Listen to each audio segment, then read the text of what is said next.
Hello and welcome back to another easy online German video training. Today we're going to train how to pronounce the German umlaut correctly. And it's not the same sound I talked about in my video about the umlaut Ö. This is another sound. It's not a typical German sound. This sound also appears in other languages like French, for example. The word for heart is cœur. So this is the same sound. The only difference is that in the French word cœur we have a long sound, and in German it's always a short sound. We also have this sound in the Scandinavian languages like Norwegian, Swedish, Danish, Icelandic, and also in Chinese, just to name a few of the languages which contain this sound.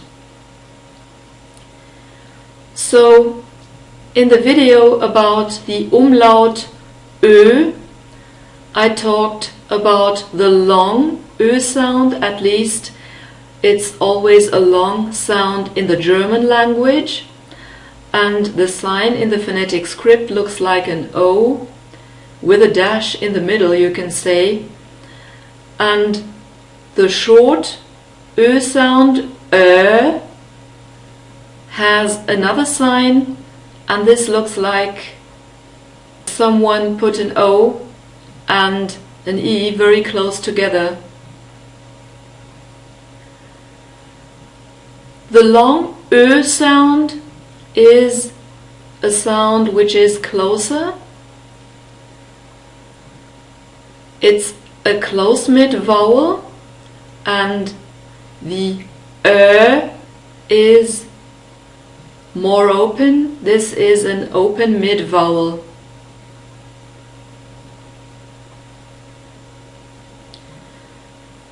And if you have watched my training about the umlaut Ö, then you know that the Ö sound lies between E and O, and the sound lies between Ä and O. So let's start with the pronunciation of the Ä. The Ä is an open mid vowel, which means it is positioned between E and A. There's also a special training online about this sound. So, in comparison to the E, the Ä is more open and the jaw is a little more relaxed. If you say E, the mouth is almost in a smile. And when you say Ä, you can see that the jaw is more relaxed. So, E, Ä, A. You can see very well that the Ä sound is between E and A. This vowel is a front vowel, which means that the tongue is positioned as far forward as possible in the mouth. And you can also say that it's positioned at the lower front teeth row. Ä. I think you can see this. And it's an unrounded vowel, so the lips are spread. Now we get to the O sound. This is the same sound we have in morning, but in German it's always a short sound, so never long. And this is a back vowel. It's also an open mid vowel, so it has the same height in comparison to the ä sound, but the backness is back, so this means that the tongue is positioned as far back in the mouth as possible. Or. So you should feel the difference in comparison to ä, or, ä.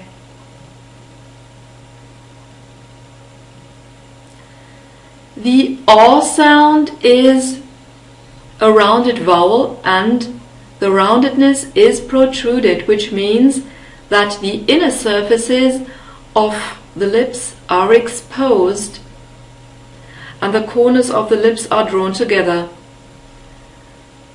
O. So the inner surfaces of your lips are exposed. O. And now we get to the sound. This is a mix between ä and o.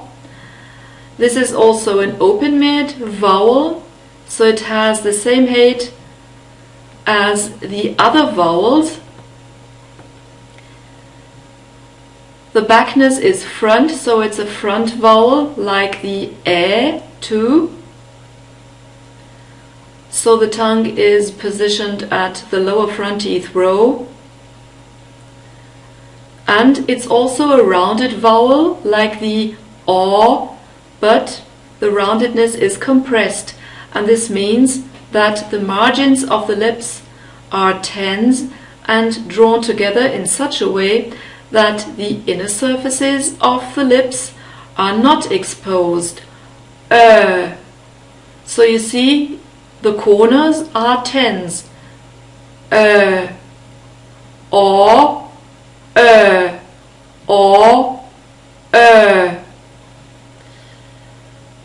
Okay, this was the technical explanation, and now we can get to the actual training, how to pronounce the sound. We start saying ä, go to o, and then we go back to ä again, like this. Ä, o, ä. And pay attention to what your lips are doing and where your tongue is going. Ä, o, ä.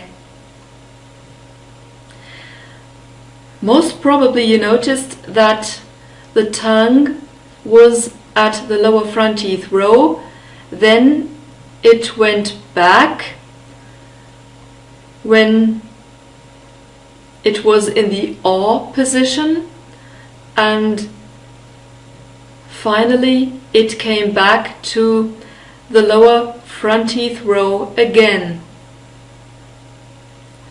And the lips were spread at first, then they became round, and the inner surfaces of the lips were exposed or protruded, and then the lips became spread again. So,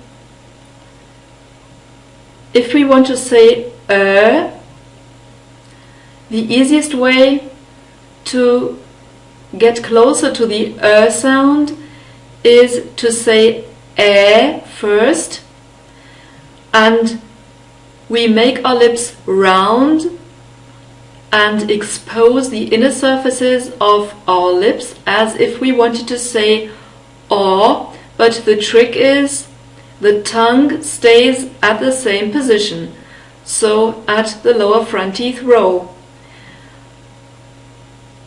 which means that you must not move your tongue because it has to stay where it is.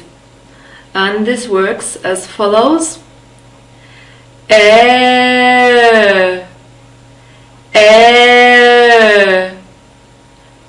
So maybe you can see that the tongue stays in the same position. And this is the only trick, and I think this is the easiest way to pronounce the sound, or to get closer to the sound. The best results will be achieved when the margins or corners of your mouth are tense and the inner surfaces of your lips are not exposed. So when I say or,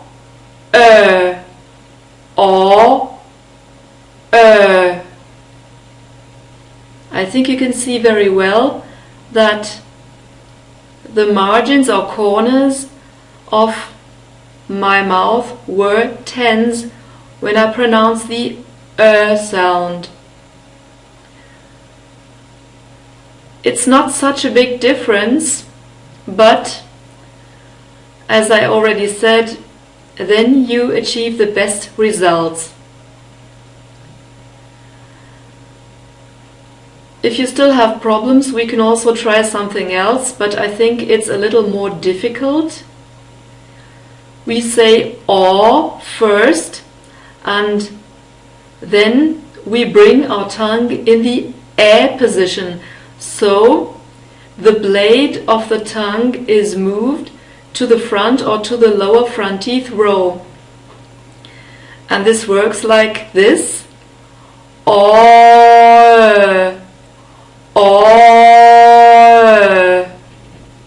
So the only thing I moved was my tongue. I think the first version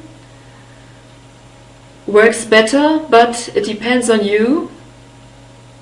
So give it a try and let me know what worked best. So you can say "ä" with all lips, and the best is if you have the margins of your mouth tensed and the inner surfaces of the lips are not exposed. Or you say "or" with lifted tongue or "ä" tongue. So let me know what was the best way to get closer to the sound. And last but not least, I have a few example words, and as I already said, the sound is never a long sound, it's always a short sound in the German language. And we have the sound when we have a double consonant following the letter, or more than one consonant following the letter, or if we have a grouped consonant which follows the letter. And here are a few example words. The first word is the German word for hell, and in German it is Hölle. Hölle. So we do pronounce the H at the beginning of a word or syllable, also when we have a prefix. And we have a double L, so a double consonant after the letter. And the next word is the word for to open, and the German word is öffnen. Öffnen. So we also have a double consonant here.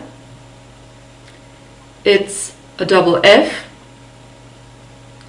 And the next word is the German word for the number 12, and in German it's also similar. We say 12. 12. The next word is the German word for a female cook, and the German word is Köchin. Köchin.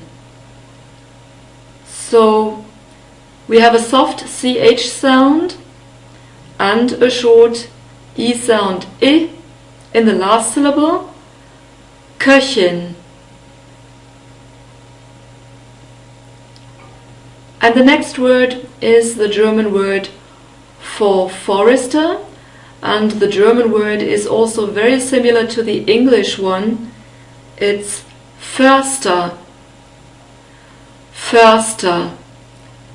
So the R after the Ö sound or